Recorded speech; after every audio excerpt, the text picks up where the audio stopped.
É o que te pedimos em nome de Jesus. Amém. Amém. Amém, meus irmãos.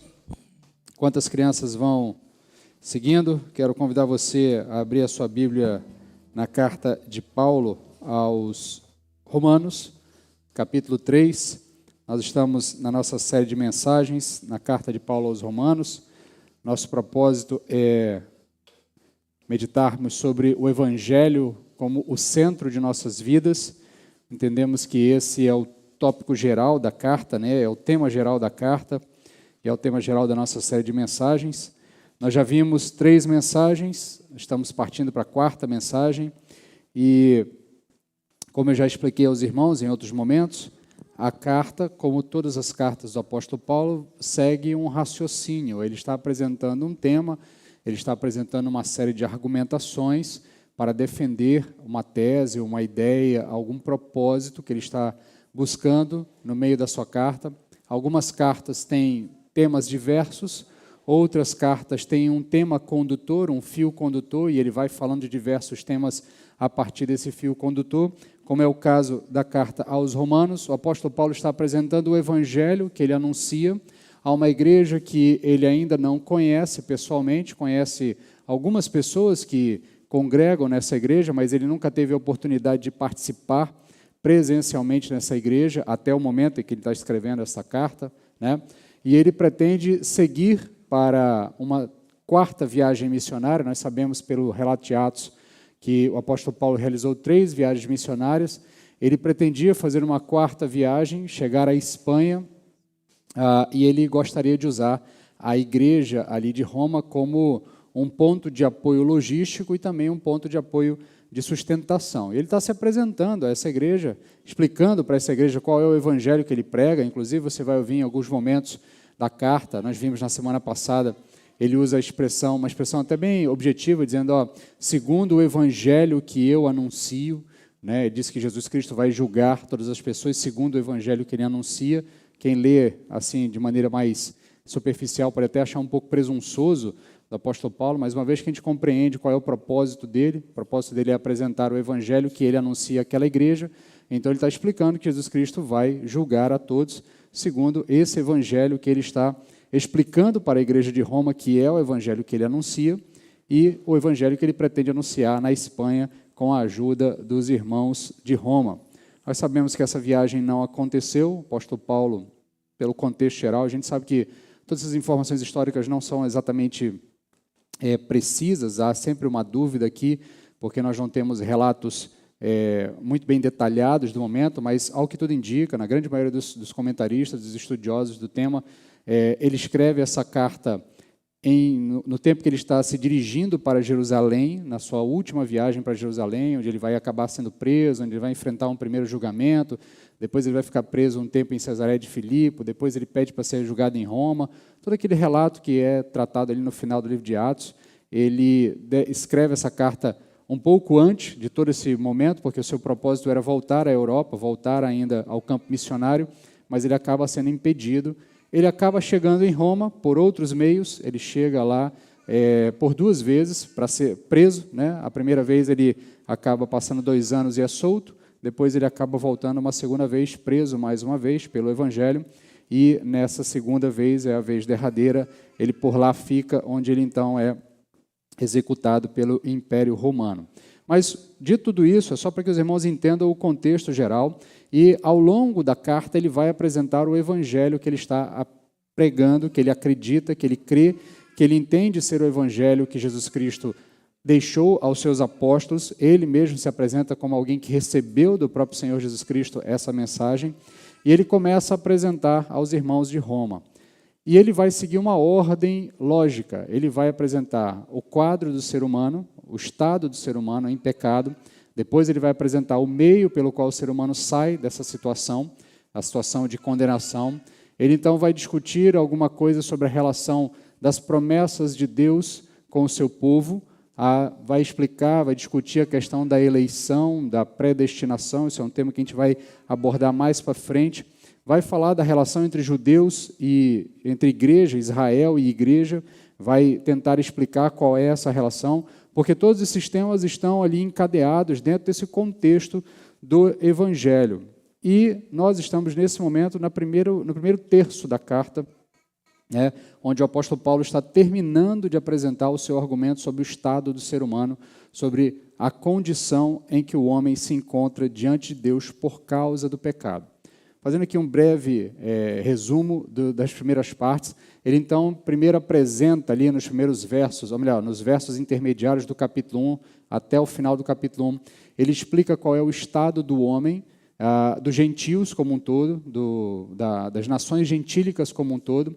Ele explica que todos estão, de alguma forma, cientes da existência de Deus, porque o que se pode conhecer de Deus é revelado na criação. Portanto, ninguém pode se dizer indesculpável diante do Senhor, que não sabia da existência de Deus, porque o que se pode conhecer do Senhor é apresentado na criação. Nós explicamos o que o apóstolo Paulo quer dizer com isso. Ele fala da ideia de que a criação aponta para a existência de um ser superior. Há elementos e há indícios internos de comportamento, de pensamento e de formação do ser humano que dão a indicação de que existe um ser superior, mas o homem ignora esse ser superior, ele prefere olhar para si mesmo, ele coloca outro no lugar de Deus, ele coloca não só o homem, mas também coloca os próprios animais, ele vai subvertendo essa ordem, e cada vez que ele vai subvertendo essa ordem, ele vai se separando do Senhor, e ao se separar do Senhor, ele vai perdendo o referencial, da imagem e semelhança de quem ele deveria ser, e ao perder o referencial, ele vai subvertendo a ordem natural das coisas. Daí, então, ele assume comportamentos ignorantes e comportamentos não só de ignorar a existência de Deus, mas o próprio comportamento de ignorar a imagem de Deus no próximo, onde ele passa, então, literalmente, ou melhor, metaforicamente, como o apóstolo Paulo acaba de dizer, ele acaba se lançando em direção uns aos outros em paixões lascivas, homem com homem, mulher com mulher. Isso tudo para o apóstolo Paulo é um sintoma desse afastamento de Deus, dessa perca do referencial da relação homem e Deus. E uma vez que se perde esse referencial, o homem então se afasta de Deus, ele vai se tornando cada vez mais bestial no sentido do seu comportamento e da sua percepção do mundo, e ele então vai demonstrando que a ira do Senhor, de fato, deve estar sobre ele, porque ele se comporta de maneira equivocada, ignorando a existência de Deus. Depois, então, ele passa no segundo capítulo a tratar agora daqueles que já tiveram acesso a alguma luz, a algum tipo de percepção de Deus, mas que ainda assim se acham melhores do que os outros e passam então a julgar o próximo. E aí o apóstolo Paulo fala dessa ilusão da inocência, que foi o tema que eu quis trazer aos irmãos, o conceito que eu quis trazer na mensagem de 2 domingos atrás, ou melhor, do domingo passado, essa ilusão da inocência, o indivíduo achar que, porque ele teve algum acesso à luz, ele então se torna melhor do que os outros e passa a julgar os outros, e aí o apóstolo Paulo diz, olha, você que julga o outro, lembre-se que você cometeu também os mesmos erros que colocaram todos os outros em uma situação de condenação, logo você também está nessa situação de condenação. Aí ele parte para trabalhar com os judeus, porque há claramente uma percepção diferente a partir dos judeus, como sendo o povo da aliança. Muitos judeus achavam que só pelo fato de ter os sinais externos da aliança, isso já era suficiente para eles, em especial o sinal da circuncisão. E aí o apóstolo Paulo trata aqui de um ponto que vai desdobrar na mensagem de hoje, no texto que nós vamos ler hoje à noite,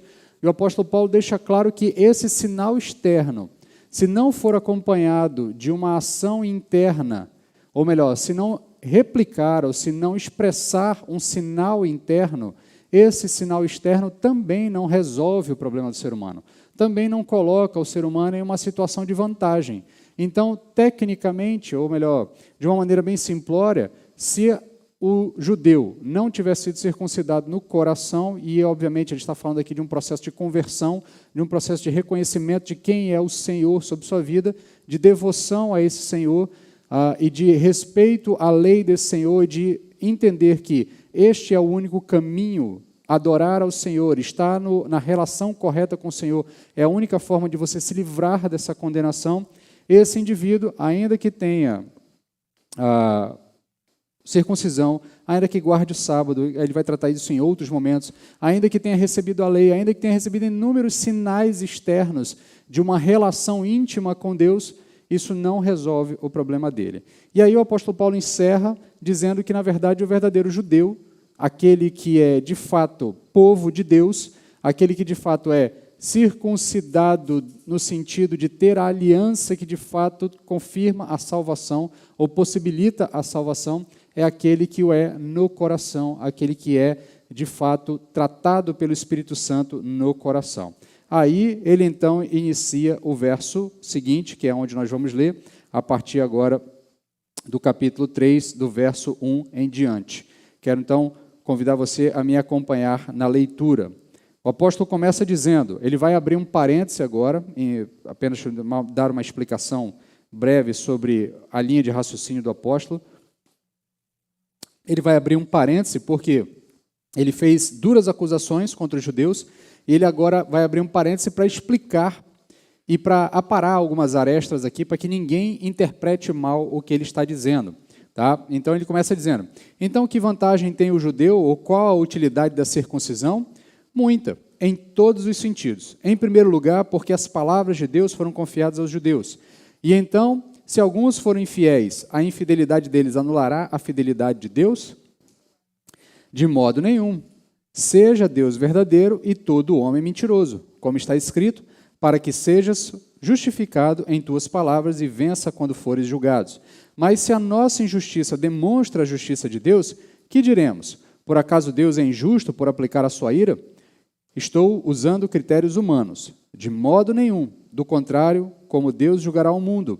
Mas se para a glória de Deus a sua verdade é ainda mais ressaltada por meio da minha mentira, por que ainda sou julgado como pecador? E por que não dizemos, como alguns afirmam, como calúnia, que dizemos, façamos o mal para que venha o bem? A condenação destes é merecida. E então, somos superiores a eles? De modo nenhum, pois já demonstramos que tanto judeu como gregos estão debaixo do pecado, como está escrito, não há justo nenhum sequer, não há quem entenda, não há quem busque a Deus, todos se desviaram, juntos se tornaram inúteis. Não há quem faça o bem, nenhum sequer. A garganta deles é um sepulcro aberto. Enganam com a língua, debaixo de seus lábios há veneno de serpente, a sua boca está cheia de maldição e amargura, os seus pés se apressam para derramar sangue, nos seus caminhos há destruição e miséria, e não conheceram o caminho da paz. Não possuem nenhum temor de Deus. Ora, sabemos que tudo o que a lei diz é para os que estão debaixo da lei, que ele diz, para que toda boca se cale e todo o mundo fique sujeito ao julgamento de Deus. Porque ninguém será justificado diante dele pelas obras da lei, pois pela lei vem o pleno conhecimento do pecado. Senhor, abre o nosso entendimento, prepara o nosso coração, atrai a nossa atenção para que estejamos completamente focados em compreender o que o Senhor deseja falar conosco. Tem misericórdia de nós, é o que te pedimos em nome de Jesus. Amém.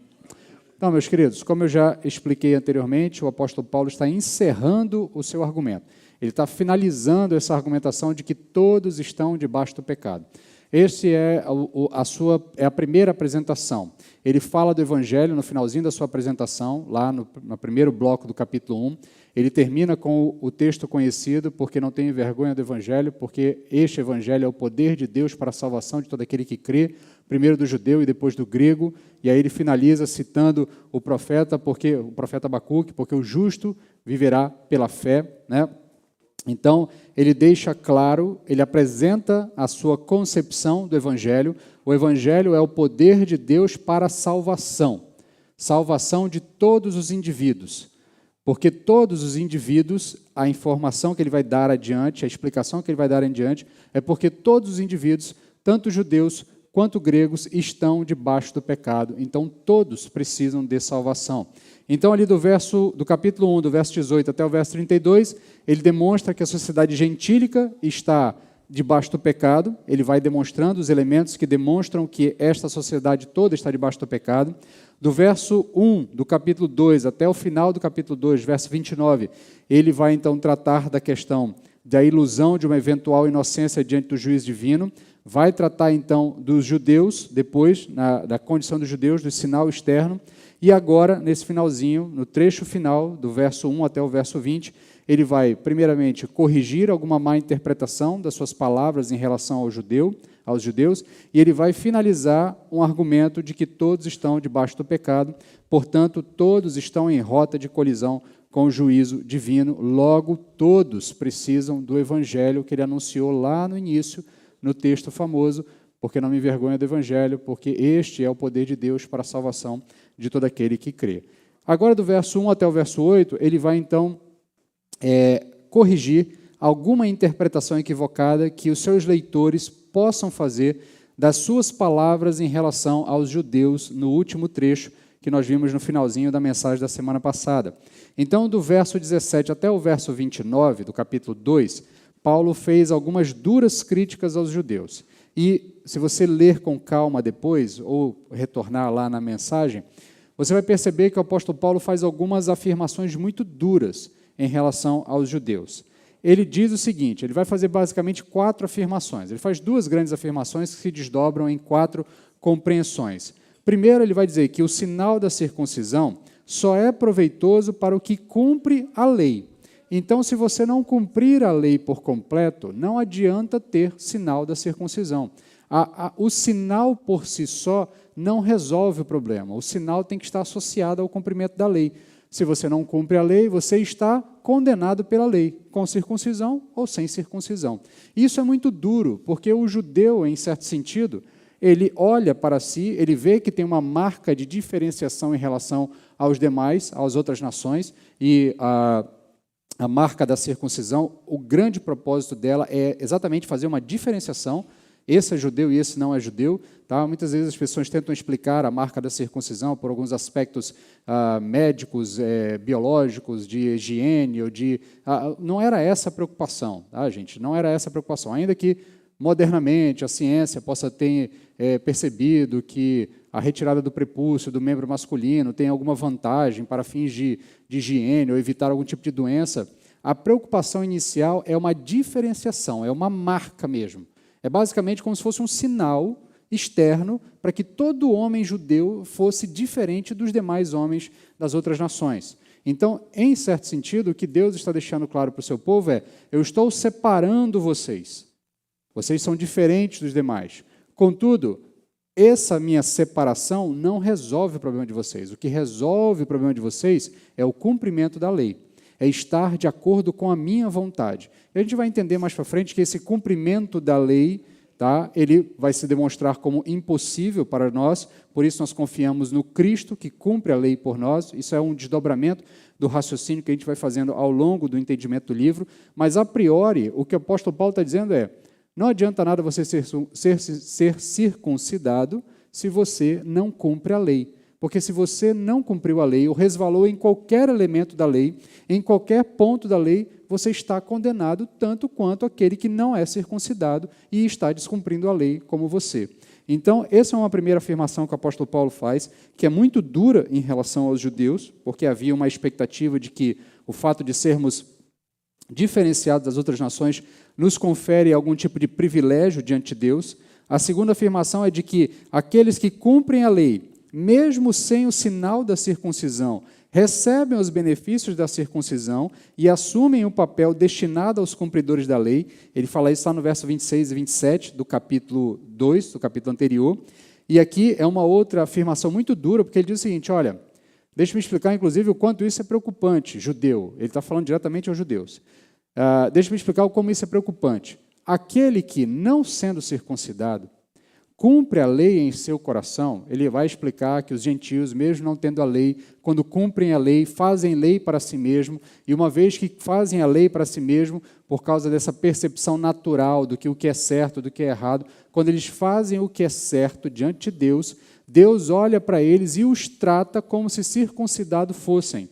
Como se circuncidados fossem. E uma vez que Deus os trata como se circuncidados fossem, eles recebem não só os benefícios da circuncisão, que é o benefício da aliança com Deus, mas eles também assumem a função daqueles a quem Deus deu o sinal externo da aliança, que é a ideia do julgar as nações.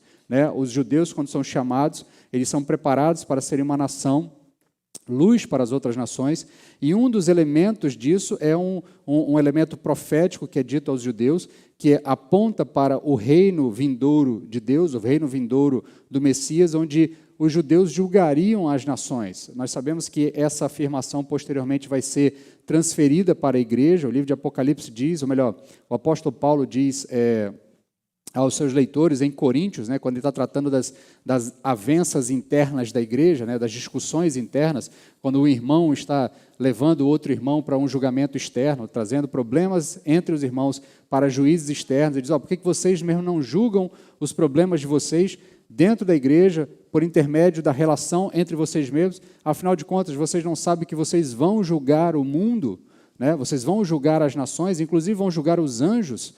Então, o apóstolo Paulo fala isso à igreja, isso é uma atribuição que o apóstolo Paulo faz, uma interpretação da promessa que é feita aos judeus. Ele interpreta que essa promessa se aplicará à igreja nesse reino vindouro, nesse momento eterno. Então, o apóstolo Paulo vai dizer, olha, esses que não têm o sinal da circuncisão, mas cumprem a lei, ao cumprirem a lei, não só recebem o benefício do sinal da circuncisão, mas também vão assumir a função que vocês perderam, porque descumpriram a lei, a função de julgar o mundo, julgar inclusive os próprios judeus. Então perceba que, se coloque no lugar de um judeu, tá? Você é alguém que tecnicamente se imagina como alguém escolhido por Deus, separado por Deus, com um sinal externo muito característico da eleição de Deus em relação a esse povo. E o apóstolo Paulo vai dando ali a sensação nas suas palavras de que esses sinais pouco valem, que não tem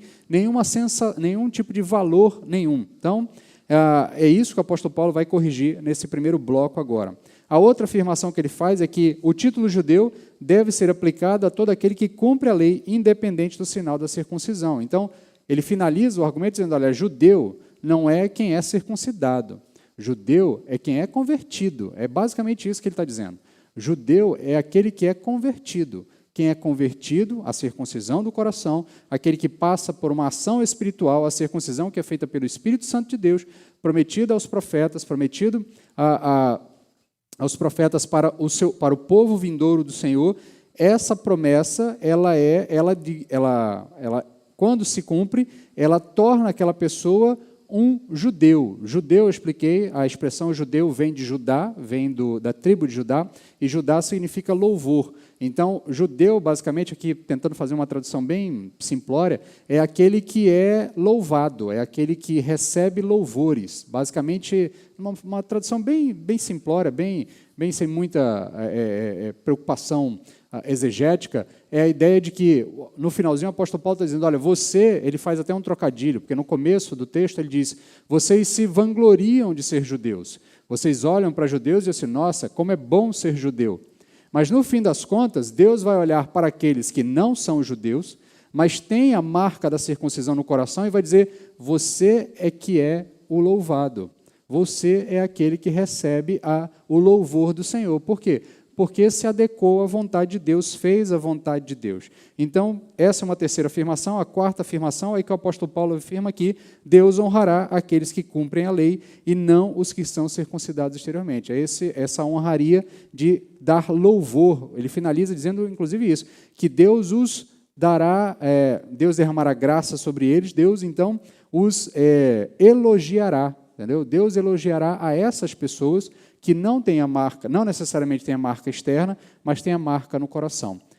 Aí o apóstolo Paulo, obviamente, percebendo que seus argumentos são duros, suas afirmações são fortes, ele entende que no meio, obviamente, pessoas vão se levantar e vão tentar interpretar de forma negativa o que o apóstolo Paulo acabou de dizer.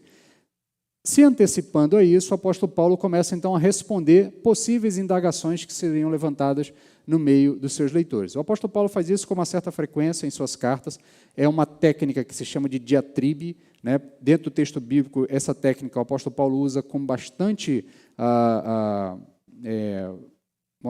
frequência em seus escritos. Ele está escrevendo, ele faz algumas afirmações duras e ele então já antevê o que os indivíduos possam questionar ou possam levantar, e ele então já dá as respostas para já deixar tudo muito bem explicado, e aí ele então vai antevendo essas possíveis má interpretações, ele já começa aqui a trazer algum tipo de resposta, algum tipo de explicação. Embora ele vá voltar a esse tema lá no capítulo 11, entre os capítulos 9 e o capítulo 11, ele vai voltar a esse tema da questão de Israel e do povo, da relação de Israel com Deus ou com a igreja. Ele vai tratar com mais profundidade isso lá para frente, nós vamos chegar lá, mas ele já começa aqui a introduzir algumas respostas e trazer algum tipo de explicação. Porque uma leitura superficial dessas afirmações poderia levar a alguma interpretação equivocada. A principal interpretação equivocada é que não haveria vantagem nenhuma em ser o povo escolhido de Deus. Talvez, da forma como eu expliquei, e como nós somos ocidentais, nós não somos judeus, a nossa tendência muitas vezes é não ter tanta preocupação com essa relação, até por uma questão de tradição evangelical da nossa tradição batista, né? Os batistas, os reformados em geral, os protestantes em geral, não têm uma ligação tão profunda com as relações com o Israel ou com os judeus de maneira geral. Depois, os movimentos pentecostais, especialmente os neopentecostais, de uma forma mais moderna, se aproximaram mais, têm uma ligação muito maior com a percepção. Inclusive, no momento atual que nós estamos vivendo no mundo, a gente está vendo isso muito claramente, né? Esse forte apoio que Israel tem de evangélicos, tanto brasileiros quanto americanos, isso demograficamente é facilmente percebido que isso está muito concentrado em bolsões evangélicos, pentecostais e neopentecostais, agora também entre tradições protestantes e reformadas, mas isso em menor sentido. Mas o ponto aqui para mim, o que eu estou querendo chamar a atenção dos irmãos, é que quando nós falamos essas coisas, a gente está do lado de cá falando que nós somos os beneficiados. Então é muito bom a gente pensar que eu não tenho a circuncisão, mas eu posso receber os benefícios da circuncisão, de ser o escolhido de Deus, porque passei pelo processo da circuncisão do coração. Então, para nós é um pouco confortável. Mas o judeu, ao ouvir isso, ele se sentiria extremamente ofendido e até um pouco impactado. Ele fala assim, então, de que adiantou tudo que a gente passou como nação, se no fim das contas a gente está em pé de igualdade com todo mundo, está do mesmo jeito que todo mundo, e de que adiantou a gente passar por todas essas situações, todo esse processo de ficar esperando que Deus faça alguma coisa para a gente foi para a Babilônia, foi para o exílio, voltou do exílio, hoje está sob o domínio de outra nação, já passou por uma outra nação. Então, essa percepção poderia criar num judeu uma sensação de que, poxa, não adiantou de nada tudo isso. Então, se a gente, no fim das contas, está igualzinho todo mundo, dá na mesma, então era melhor que a gente tivesse igual todo mundo, entendeu? Porque aí a gente, pelo menos, ia ter aproveitado as coisas que os outros aproveitaram e a gente não conseguiu aproveitar porque havia uma série de regras, porque nós éramos o povo separado.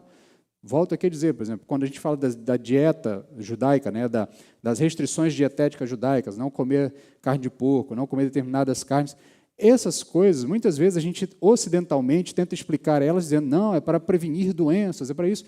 Meus irmãos, a priori é para fazer distinção. Tá? A preocupação inicial não é uma proteção quanto à questão de alimentação, evitar doenças, evitar algum tipo de proliferação de vermes ou qualquer coisa. A preocupação inicial é fazer uma separação, dizer, olha, vocês são diferentes. Simples, esse é o ponto inicial. Vocês não comem essas carnes, vocês não fazem esse tipo de coisa, vocês não se comportam dessa forma, vocês não se comportam... É para, de fato, fazer uma separação.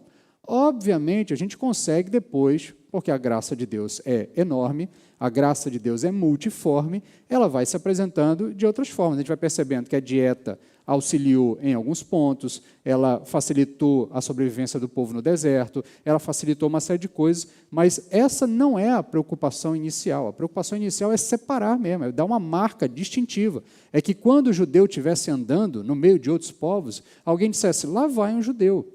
Isso era para ser muito claro, era para que as nações olhassem para os judeus e dissessem, esse povo é diferente, esse povo não é igual a gente. Então, nesse sentido, o judeu, ao ouvir o que o apóstolo Paulo está falando, e até mesmo um não-judeu, pudesse pensar o seguinte, então quer dizer que não tem vantagem nenhuma. E aí o apóstolo Paulo responde logo de cara, dizendo, olha, não é assim, tá? Aí ele começa dizendo o seguinte, então, que vantagem tem o judeu e qual a utilidade da circuncisão? Ele dá uma resposta sucinta e bem abrangente. Ele diz, olha, muitas, em todos os sentidos. Ele vai explicar apenas um nesse momento. Mais para frente, como eu disse, lá por volta do capítulo 9 até o capítulo 11, ele vai explicar as outras vantagens, mas nesse ponto ele se foca em um ponto principal, em um ponto, vamos chamar de sedimentar, é um ponto base de onde todas as outras coisas podem ser construídas, mas ele diz de forma muito sucinta, tem muitas vantagens em ser judeus e tem muita vantagem em ser circuncidado, em ter o sinal da circuncisão ou os sinais da aliança com Deus.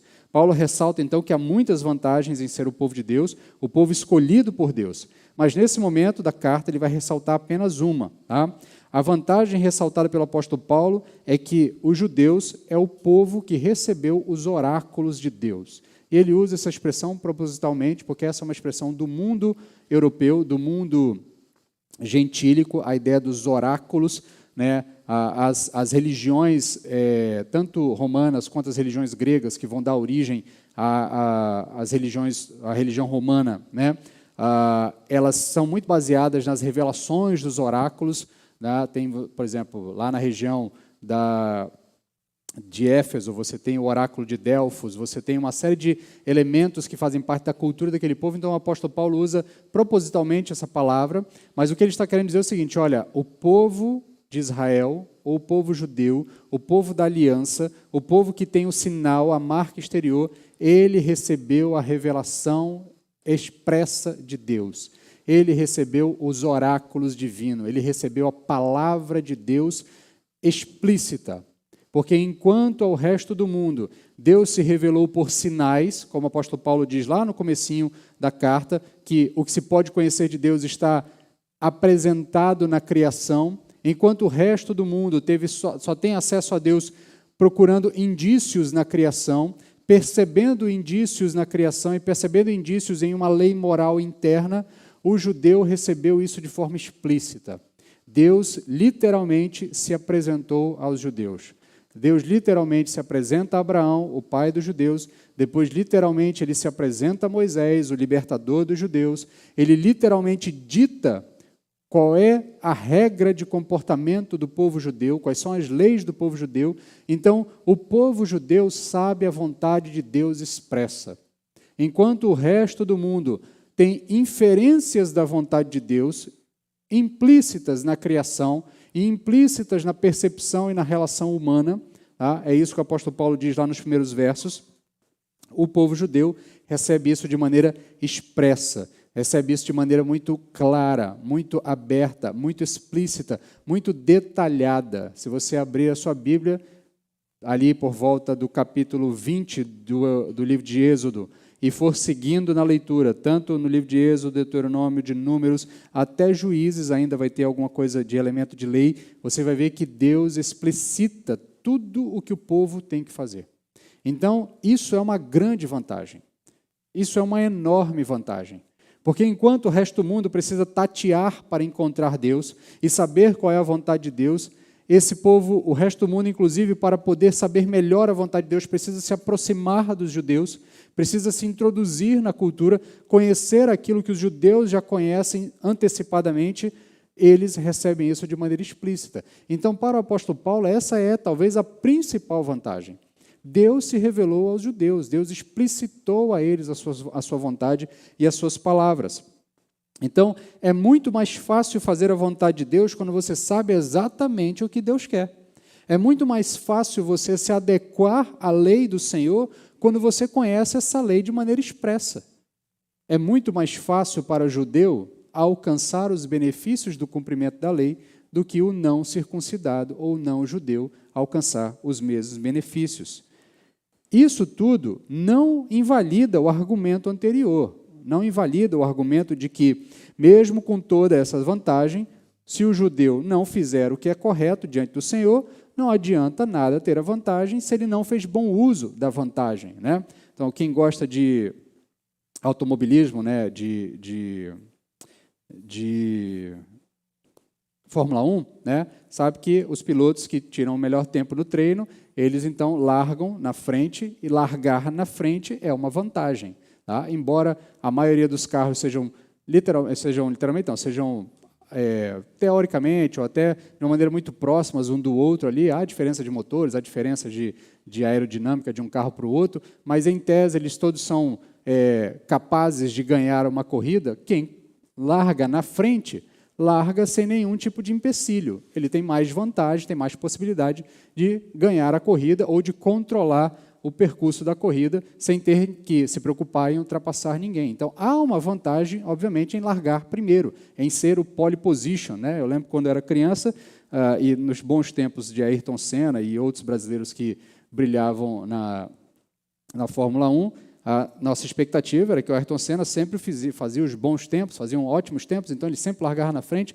Isso dava aquela expectativa, né, aquela esperança, não, nós vamos ganhar de novo, porque ele fez a pole tantas vezes, não sei aonde, esse circuito ele domina, ele vai fazer a pole de novo. Então, é óbvio que é uma vantagem. Então, nesse sentido, se a gente fizer aqui um paralelo, os judeus largaram na frente. Os judeus largaram na frente. Isso é uma vantagem. E o apóstolo Paulo chama a atenção. Agora, deixe-me fazer uma aplicação disso para nós. Obviamente, ele está falando aos judeus, mas isso precisa falar a nós também. E nós não estamos aqui tentando construir uma espécie de defesa dos judeus. O apóstolo Paulo vai fazer isso lá mais para frente, sobre a relação de Deus com os judeus. Mas o que isso pode nos ensinar sobre esta relação com Deus? Já falei na semana passada ou em outros momentos, muitas vezes você acha que esta relação que a igreja tem com Deus e o próprio culto público ou o culto congregacional, quando a igreja se junta como um corpo e unido como um corpo entrega um culto a Deus, muitas vezes a gente acha que esse tipo de coisa não tem valor ou não tem vantagem. Que eu posso fazer o meu culto sozinho em casa, que eu posso ter a minha relação com Deus sozinho em casa, que eu posso me relacionar com Deus a partir dos meus próprios paradigmas. Um dia desse, estava comentando com a minha esposa, vi uma atriz dessas brasileiras dando uma entrevista e ela disse, não, eu sou cristã, eu sou cristã porque eu acredito em Jesus, mas eu não vou na igreja, porque eu não concordo com a igreja. Olha, uma coisa não anda sem a outra. Jesus Cristo morre pela igreja. E é na igreja que Jesus Cristo se revela ao seu povo. É no culto congregacional que Deus fala com o seu povo. Esse ajuntamento solene, ele não é apenas uma proforma, ele tem um valor. Ele tem algo que Deus dá a nós aqui e não dá em casa. Tem algo que Deus prepara para os nossos corações quando o povo se ajunta e o povo e o corpo louva o Senhor, e o corpo adora o Senhor e o corpo recebe do Senhor. Obviamente que o Senhor habita em você, que o Espírito Santo de Deus habita em todo cristão, então em todo lugar você é a igreja. Mas aqui você está no ajuntamento solene, isso tem um valor. Nós não podemos desprezar isso, isso tem um valor. Outra questão é que muitas vezes a gente despreza de vantagens que nós temos como igreja, como povo de Deus, que a gente às vezes desvaloriza. Nós vivemos em um país, até o presente momento, e ao que tudo indica, isso ainda deve se manter por algum tempo, mas nós vivemos em um país de liberdade religiosa. Nós temos um país onde a publicação de material evangélico e de Bíblias é ampla e livre. Você vai em qualquer livraria, você tem uma infinidade de versões bíblicas, de traduções, de modelos, é Bíblia do pregador, é Bíblia da mulher que ora, é Bíblia do homem que ora, é Bíblia do adolescente, é Bíblia do reformado, é Bíblia do pentecostal, é Bíblia do missionário, é Bíblia do pescador, deve ter a Bíblia do pescador.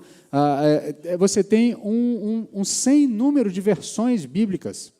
E ainda mais com o avanço da tecnologia, hoje você tem aplicativos, onde no aplicativo você tem praticamente todas as versões, quer as versões pagas, quer as versões gratuitas, né? Na verdade, quase todas as versões ficam gratuitas, às vezes há uma exigência ali de você assinar um termo de concordância no aplicativo, porque algumas sociedades bíblicas exigem isso, mas o fato é que a palavra de Deus é amplamente difundida entre nós.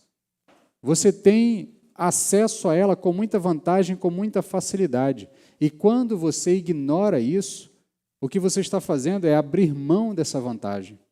Está fazendo mais ou menos o que o apóstolo Paulo está dizendo. Olha, vocês judeus têm uma grande vantagem. Agora usem essa vantagem a favor de vocês. Porque se vocês não usarem essa vantagem a favor de vocês, de nada ela vale. De nada vale o piloto largar na pole position se ele ficar parado. Os outros vão passar ele. E ele vai chegar em último. Os outros vão ultrapassar. Então, nesse sentido, nós temos enormes vantagens. Nós temos acesso à palavra de Deus falando conosco, nós temos acesso ao culto público, nós temos momentos de ensino, nós temos momento de oração, nós temos momento de comunhão, de congressamento, de aprendizado coletivo. Isso tudo é vantagem para o povo de Deus. Isso tudo são benefícios de fazer parte do povo de Deus. O mundo lá fora está tateando, procurando sentido para suas vidas, procurando sentido, procurando valores, procurando algum tipo de justificativa para a sua existência. E aí eles se agarram em ideologias, se agarram em ideias, em conceitos, em comportamentos, em vícios, em uma série de coisas. Enquanto você, que é parte do povo de Deus, tem acesso à revelação de Deus que explica exatamente para o que você foi criado. Ela dá todos os parâmetros e as diretrizes para que você tenha plena satisfação na sua existência e na sua realidade. Então, não desperdice essa vantagem. Não abra mão desses benefícios que Deus tem para você e tem dado a você. Então, nesse sentido, Deus fez uma aliança com o seu povo, com Israel, e aí o apóstolo Paulo vai explicar melhor isso, ele vai se desdobrar agora na sua explicação do raciocínio dele, de por que os oráculos divinos são uma prova dessa fidelidade de Deus, né? Deus dá a palavra ao povo, e ele deu uma palavra ao seu povo, ele fez uma promessa para o seu povo, ele vai cumprir essa promessa, e aqui apenas um parêntese explicativo para os irmãos, eu não quero me delongar, nós já estamos já próximo aqui do momento de encerrarmos a mensagem, mas apenas para que você entenda, o apóstolo Paulo deixa claro que Deus é fiel ao seu povo, e ele vai cumprir as suas palavras. O fato do povo judeu não ter usado os benefícios que foram lhe dados, as vantagens, os benefícios, o fato de eles terem falhado na sua missão, isso não desfaz a fidelidade de Deus. Deus continua fiel ao seu povo, Deus continua fiel às suas promessas e Ele há de cumprir as suas promessas. E aqui a gente precisa entender que quando a Bíblia diz que Deus vai cumprir as suas promessas, Ele não está dizendo que Deus vai cumprir as promessas que eu acho que Deus fez para mim.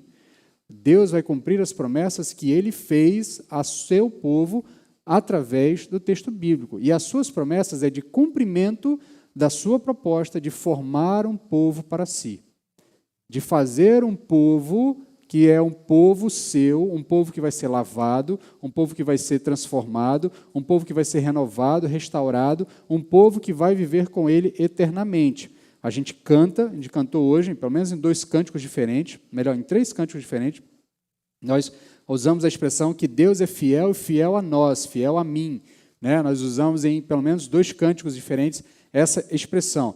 Quando a Bíblia diz que Deus é fiel a nós, Deus é fiel a você, Ele não está dizendo que Deus vai fazer tudo aquilo que você acha que Ele precisa fazer para a sua vida ser boa, ser legal. O que Ele está dizendo a você é que Ele prometeu que vai te salvar e Ele vai salvar. Essa é a fidelidade de Deus. É o que Ele diz ao seu povo, eu vou restaurar um povo para mim, e Ele vai cumprir a sua promessa. Por isso, Deus é fiel a nós, Deus é fiel a Ele mesmo. Então, quando nós afirmamos, como no hino conhecido, que nós cantamos, que Deus é fiel, fiel a mim, o que estamos afirmando é que Deus é fiel à sua afirmação de que todo aquele que crer nele será salvo do estado de pecado. Por isso, o apóstolo Paulo diz, capítulo 1, verso 16, não me envergonho do evangelho, pois é o poder de Deus para a salvação de todo aquele que crê, primeiro do judeu e também do grego. E aí, conectando com o que Paulo está falando, mesmo que Israel tenha falhado em ser fiel a Deus, Deus salvará todo judeu que crer no evangelho dele, assim como salvará todo gentil que crer no evangelho dele. Por isso, o apóstolo Paulo pode afirmar lá no verso 4 do capítulo 3, de modo nenhum, seja Deus verdadeiro e todo homem mentiroso, como está escrito, para que sejas justificado as tuas palavras e venças quando fores julgados. Então, compreendido isso, que há inúmeras vantagens em ser judeus, e há uma grande vantagem, Deus se revelou a esse povo, Deus deu a ele uma vantagem no conhecimento da sua vontade, tá? Então, o apóstolo Paulo finaliza combatendo alguns sofismas que poderiam ser levantados, tá? O primeiro sofisma que ele combate é a afirmação de que, então, Deus se beneficia do nosso pecado, pois pecaremos, então, e ao pecar nós nos tornamos injustos, então Deus então passa a parecer mais justo. Então, a ideia é que eu peco, porque eu estou sob o pecado, e se eu peco, Deus então se torna cada vez mais justo, ele se tornando cada vez mais justo, então o contexto todo, o processo todo se torna injusto, porque no fim das contas eu sempre vou perder e Deus sempre vai ganhar, mas por trás desse tipo de afirmação, o que tem, na verdade, é o esforço do ser humano em não arcar com as consequências dos seus atos. Quando o apóstolo Paulo, lá no começo do capítulo 2, explica a natureza do homem, expressa o estado do homem, ele diz que o homem escolheu abandonar a Deus. O homem, objetivamente, abriu mão dos sinais de Deus e colocou outra coisa no lugar. Então, o homem agora não quer assumir as consequências dos seus atos e fica tentando, por meio de sofismo, tentando fazer contra-argumentações contra um juízo divino de Deus. Então, em todo o segundo capítulo da carta, Paulo detectou e combateu esse esforço de tentar o homem se justificar diante de Deus e todas as suas possíveis variantes. Por fim, ainda alguém poderia tentar um último argumento esdrúxulo, que o apóstolo Paulo nem se dá o trabalho de discutir, que ele vai falar no verso 8, olha, então por que não dizemos, como alguns afirmam, com calúnia que dizemos? O que ele está dizendo, olha, tem gente aí em Roma dizendo que eu estou afirmando algumas coisas, do tipo, façamos o mal para que venha o bem. Então a gente peca para que Deus salve a gente peca para que a graça abunde. Ele vai usar essa mesma expressão em outro momento, né? Nas suas cartas, vai dizer, então vamos abundar no pecado para que superabunde a graça, né? De maneira nenhuma. Então ele diz, ele nem se dá o trabalho de discutir esse argumento, ele deixa claro que esse é um argumento bobo e esdrúxulo. No fim das contas, o que ele diz? Olha, quem pensa assim, a sua condenação é merecida. A sua condenação diante de Deus é merecida. Então, nesse sentido,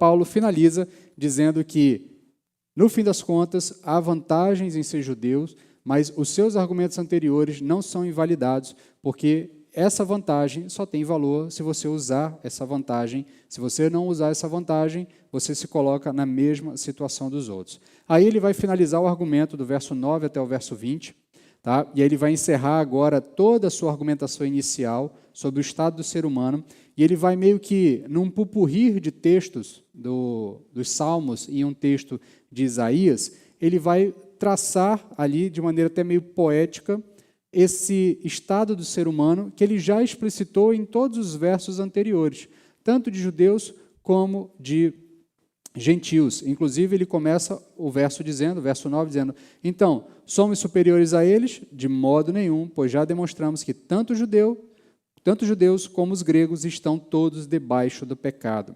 E aí, perceba aqui, especialmente do verso 10 em diante, que é o pupurri de textos que ele usa, ele faz uma junção de diversos textos dos Salmos e um texto de Isaías, que tem alguns paralelos também em Jeremias e em Lamentações, tá? Mas ele está basicamente citando esses textos, ele vai fazer esse mesmo desenho que ele já fez antes. Lá quando ele começou, lá no capítulo 1, quando ele começa a explicitar o estado do ser humano, ele vai fazendo uma demonstração de que o homem se afasta de Deus.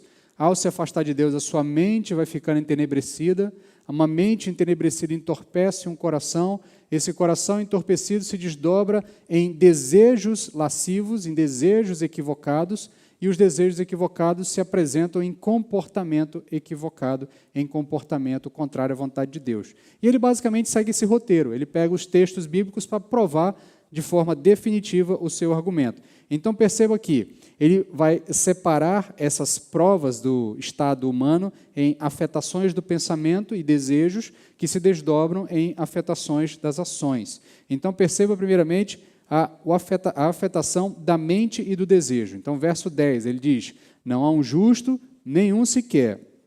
Essa é a premissa geral. E aí ele começa, não há quem entenda, não há quem busque a Deus. Então, olha só, todos estão com a sua mente afetada, todos estão com o seu desejo de buscar a Deus afetado, porque não há quem entenda e não há quem busque a Deus. Então, a primeira consequência desse estado depravado é mentes entorpecidas. E aí ele passa, verso 12, todos se desviaram, juntos se tornaram inúteis, não há quem faça o bem, nenhum sequer. Então, mentes entorpecidas impedem que o homem se torne útil para o seu propósito originário, para o seu propósito primário, que é glorificar a Deus e, com isso, produzir o bem. Então, todos se desviaram, juntos se tornaram inúteis, não há quem faça o bem, não há nenhum sequer. E aí ele então passa a dizer que a garganta deles é um sepulcro aberto. Enganam com a língua, debaixo de seus lábios há veneno de serpente. Verso 13. Então, uma vez que não se deseja o bem, corações entorpecidos produzem desejos e sentimentos destrutivos. Perceba que há todo um processo aqui de construção. Ele fala de uma mente que está entorpecida, um coração com desejos entenebrecidos, que vai se desenvolvendo em uma ação. Esse desenvolvimento de uma ação começa, ele é basicamente como se fosse uma erupção. Começa subindo da garganta, e aí ele diz que passa para debaixo da língua, né, onde se acumula isso, e depois se torna uma ação no mundo real. Então, preste atenção, olha, sua garganta é um sepulcro aberto, enganam com a língua, debaixo dos seus lábios há veneno de serpente. Então, uma vez que não se deseja o bem, corações entorpecidos produzem desejos e sentimentos destrutivos. Aí, verso 14, a sua boca está cheia de maldição e amargura. Há uma sensação aqui de progresso, gargantas cheias de morte, que produzem veneno e que desaguam em palavras de maldição e amargura. Ninguém é bom e nada está bom. Está tudo errado, desde os sentimentos, o pensamento, aos sentimentos e ao processamento desses sentimentos. E aí, perceba que isso vai passar para a afetação das ações. Os seus pés se apressam para fazer o mal, ou melhor, se apressam para derramar o sangue, verso 15, mentes entorpecidas produzem ações destrutivas, no seu caminho há destruição e miséria, e não conhecem o caminho da paz, verso 16 e 17. Então, ações destrutivas não conseguem pavimentar relações de confiança, de prosperidade, de empatia, resultando em um eterno estado de guerra e de beligerância, que é o estado do ser humano. Nós vivemos esse estado. A humanidade, ao longo de toda a história, vive nesse estado. Por que a gente guerreia tanto entre nós mesmos? E guerreamos por todas as razões e N razões. Porque nós não conseguimos perceber que tudo isso é fruto de mentes entorpecidas, afastadas de Deus, que perderam o referencial do Senhor, e uma vez que se perdeu o referencial do Senhor, corações produzem desejos equivocados, esses desejos se desenvolvem em ações, quer de falar, quer da ação propriamente dita, né, os pés que correm para derramar sangue, e esse processo todo é impossível de criar um ambiente de paz. É impossível criar um ambiente de harmonia. Por isso, na mesma carta, lá para frente, o apóstolo Paulo vai dizer que a criação anseia pela revelação dos filhos da luz, porque a criação anseia por viver em paz. Porque quando os filhos da luz se revelarem, aqueles que passaram pelo processo da circuncisão no coração, aqueles que não se caracterizam por essas características aqui, aqueles que não estão... ou melhor, são aqueles que buscam o Senhor, são aqueles que suas bocas não estão cheias de maledicência, ou de mal, ou de veneno, os seus corações não estão entorpecidos pelo desejo mal, os seus caminhos, pelo contrário, produzem paz, né? O próprio apóstolo Paulo vai dizer que benditos são os pés daqueles que levam o evangelho da paz. Então, há toda aqui uma contraposição de comportamentos que o apóstolo Paulo deixa claro. Lá mais para frente, na própria carta, ele vai dizer, quando esses filhos da luz se revelam, a criação diz, finalmente experimentaremos harmonia, o que ainda não experimentamos, porque desde a queda nós estamos em conflito constante contra nós mesmos. Adão e Eva acabaram de sair do Éden, tiveram seus 2 primeiros filhos, não muito tempo depois, os 2 filhos entram em guerra um com o outro, e um mata o outro. Então, esse é o estado do ser humano, esse é o estado que o apóstolo Paulo está tentando mostrar para os seus leitores e dizer, meus queridos, essa é a realidade de todos, judeus e gregos. E esses 2 estados de afetação pelo pecado, da mente e das ações, podem ser resumidas em um único verso. Não possuem o temor de Deus, lá no verso 18. Porque, no final das contas, não possuir o temor de Deus é viver sem ter a consciência de que há um Deus a quem se prestará contas um dia, um juiz que vai julgar todas as ações dos homens de forma justa e correta. Por isso, Paulo vai finalizar afirmando a justiça desse Deus justo. Verso 19 e 20. Ora, sabemos que tudo o que a lei diz é para os que estão debaixo da lei, o que ela diz. para que toda boca se cale e todo mundo fique sujeito ao julgamento de Deus, porque ninguém será justificado diante dele pelas obras da lei, pois pela lei vem o pleno conhecimento do pecado. A imagem que o apóstolo Paulo está dizendo aqui no verso 19, especificamente, é uma imagem que evoca o conhecimento dos seus leitores do processo de julgamento de seu tempo. Como é que funcionava mais ou menos, né? Os indivíduos se apresentavam diante do julgador e quando o acusado não tinha mais o que argumentar, ele deveria fazer um sinal, ele deveria cobrir a sua boca, deveria tapar a sua boca.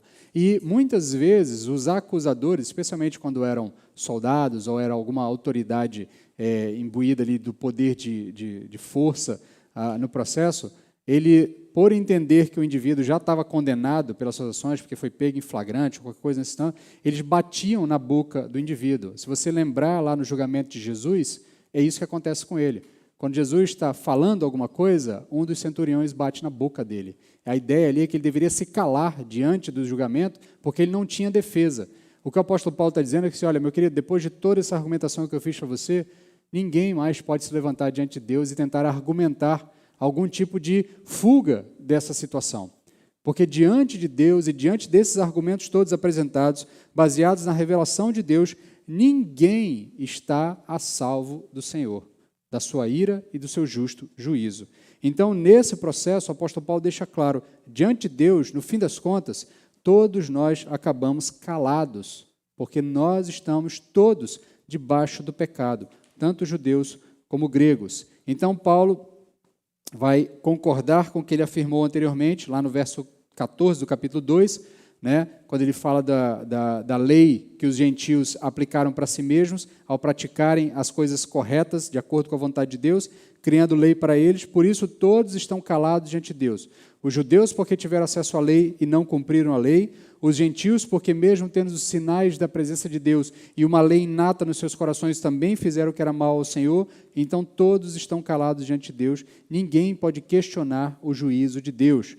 Por todas essas razões elencadas, em toda a defesa do argumento inicial do apóstolo Paulo, fica claro que ninguém poderá se salvar diante desse justo juiz.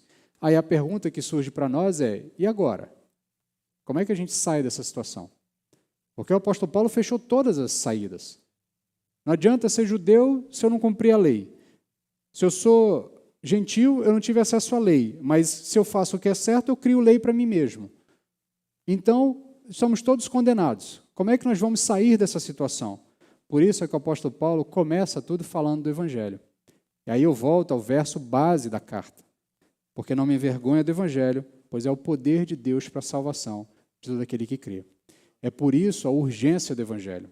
Por isso a necessidade e essa importância suprema do Evangelho. O Evangelho é a única forma de nós sairmos dessa rota de colisão com Deus. Apenas por meio do Evangelho é que tanto judeus como gregos poderão ser libertos desta condenação eterna. Então, Deus revela o modo de nos justificar no Evangelho, e aquele que crê no Evangelho será salvo, aquele que pela fé reconhecer as verdades reveladas pelo Evangelho, conseguirá se salvar de tal destino. É isso que ele vai começar a tratar agora nos próximos capítulos, nos próximos versos. Ele vai falar da justificação pela fé, é o tema da nossa próxima mensagem. Ele vai começar a desdobrar desde Abraão, como Abraão mesmo sendo o patriarca, também não foi justificado pelas obras da lei, mas foi justificado pela sua fé e pela sua crença em um Deus que pode lhe salvar, em um proto-evangelho que ele ainda nem sequer tinha consciência, porque o evangelho vai se organizar de forma completa muito tempo depois, mas o fato é que Abraão já deposita fé e por meio disso ele é salvo, porque no fim das contas a gente só pode ser salvo pelo evangelho, porque, como ele diz no verso 17 do capítulo 1, pois a justiça de Deus se revela no evangelho, de fé em fé, como está escrito, o justo viverá pela fé. Deixa eu finalizar apenas fazendo aqui uma breve aplicação.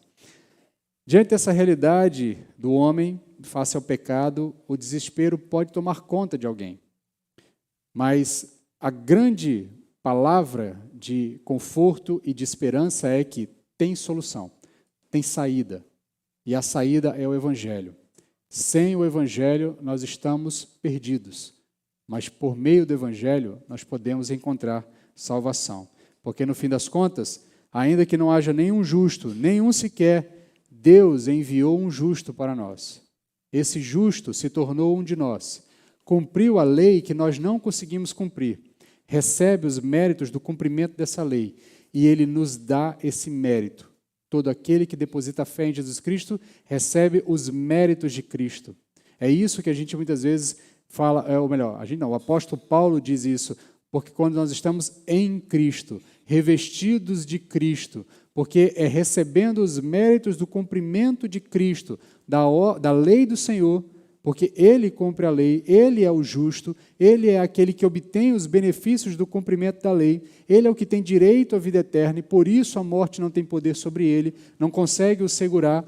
Esse, Jesus, estende a mão para nós e diz, vem comigo que eu vou te tirar dessa situação. Abrace-se comigo, agarre-se a mim, junte-se a mim, esteja em mim e eu te tirarei dessa situação. Essa é a mensagem do Evangelho. A única forma de nós sairmos dessa condição é por intermédio de Jesus Cristo. Por isso que o apóstolo Paulo é enfático em dizer que o Evangelho não pode ser algo do qual a gente tenha vergonha, porque o Evangelho é a única forma de sairmos dessa situação. Então, nesses méritos de Cristo nós confiamos e nos méritos de Cristo nós colocamos a fé. Então Jesus abre esse caminho para nós e por ele, por meio dele, nós conseguimos sair desse estado e finalmente o futuro de destruição que era certo se transforma diante de nós em um futuro de esperança. Por isso todos nós precisamos ter o verso base da carta em mente, porque não me envergonho do Evangelho, pois é o poder de Deus para a salvação de todo aquele que crê, primeiro do judeu e também do grego, pois a justiça de Deus se revela no Evangelho de fé em fé, como está escrito, o justo viverá pela fé. Se você deseja viver, então creia na mensagem do Evangelho e coloque a sua fé na obra de Jesus. E então você vai viver pela fé em Cristo Jesus. Que Deus aplique aos nossos corações a sua palavra, que Ele toque no seu coração e que, se houver necessidade de haver transformação no seu coração, que Ele faça isso ainda hoje. Quero convidar você a baixar a cabeça para orarmos.